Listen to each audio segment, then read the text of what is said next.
Hey there, church family. Pastor Matt here.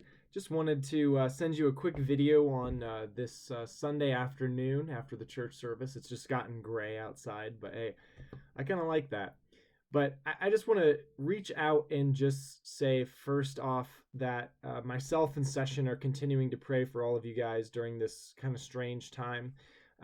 And we hope that you're continuing to pray for your brothers and sisters at CFC as well. I think as circumstances continue to shift and change, we just need prayers and grace during kind of a challenging, difficult time.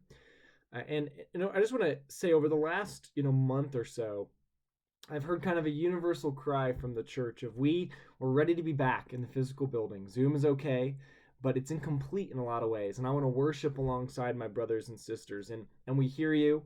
I feel the same way. It's tough to kind of do this digitally week to week, and we want to be back in the building. But I just want to recognize too that we're kind of all over the place in terms of how we approach that. Some of you out there are kind of like, let's move quickly, right? What are we waiting for? Let's get back in the building.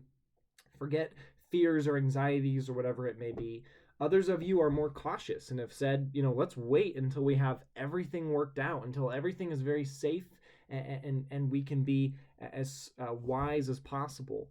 So some of us are going to prize taking risks, and others of us are going to prize playing it safe. And part of the reason why I'm filming this video now is that a few days ago, as many of you probably saw, President Trump kind of came forward and he called houses of worship essential and basically pushed churches to go ahead and open up and start worshiping in the way that feels most appropriate for them. And so we know a lot of you guys are going to see that. You're going to have questions about when we're opening back up. And this naturally kind of obviously poses some governmental tensions of, okay, well, if President Trump says that, what about the state government? How do those things work together?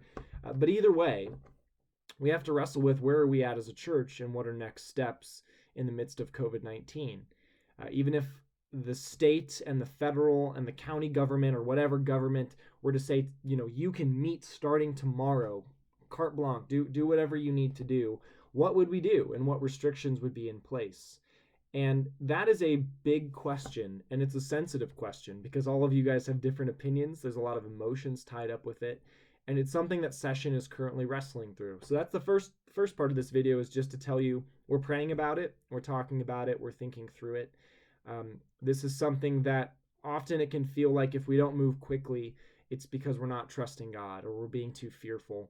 And that's not the case. We want to be smart, we want to be wise, we want to make sure that we're caring for those who are high risk, both inside and outside of our church.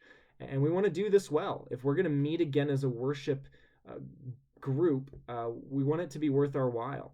We don't want to rush into this and say, man, Zoom was almost better than what we have right now. So we're thinking about it, we're praying about it, and it's a complicated thing. As we work through all the details, there are a lot of things to work through. So that's kind of the big answer to the question. The shortest answer that I can give you is most likely, with everything that we're working through right now, we will not be meeting again in the church until mid-June or late June at the absolute earliest. And again, a lot of that is because there's a lot to think through. Everything from logistics to safety measures to, again, doing it well. Because if we get together and we can't sing praises to God, then what's the point?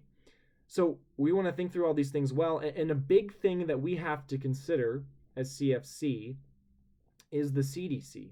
Right? A lot of our time and our attention is going into saying, how can we meet in a way that is not only safe for us, but is safe for the development center? Because if even just one case of COVID-19 enters into the CDC, they have to close down from anywhere from a day to 2 weeks. And that would be devastating. It would be devastating to essential personnel that need to be able to drop off their kids so they can get to work. It would be devastating financially for the church. It would hit teachers hard. So there's a lot of things that we're trying to consider and that we take really, really seriously. So all that to say is just bear with us as we continue to have conversations with the CDC, as we continue to hear from the government in terms of what they would have us do and the kind of health restrictions or rules that would be in place. Because again, we, like you, are longing to be back at the building worshiping. We're thinking about multiple services. We're thinking about worshiping inside versus outside, but we want to do it well. We want to do it well. So please just give us grace and understanding as we continue to work through this during this time. And let us just have love and respect and graciousness as we all kind of view this through different perspectives. We love seeing you guys on Zoom. We love having you there, and we're just thankful for all that you guys have done to make that time of worship the best that it could possibly be. So continue to worship on Sundays. Continue to meet with small groups. Continue to be missional. Continue to do all of the things that we do as the church. The church is not dead. The doors of CFC are not closed. We're simply not meeting in the physical space. So continue to be the church during this difficult time, and help pray for us as we think through the best way of keeping everyone safe and meeting again for the total glory of God, because it is all for his glory in the end. Thank you, church. We love you. Let us know how we can be praying for you, what needs you have, and just thank you for all that you do.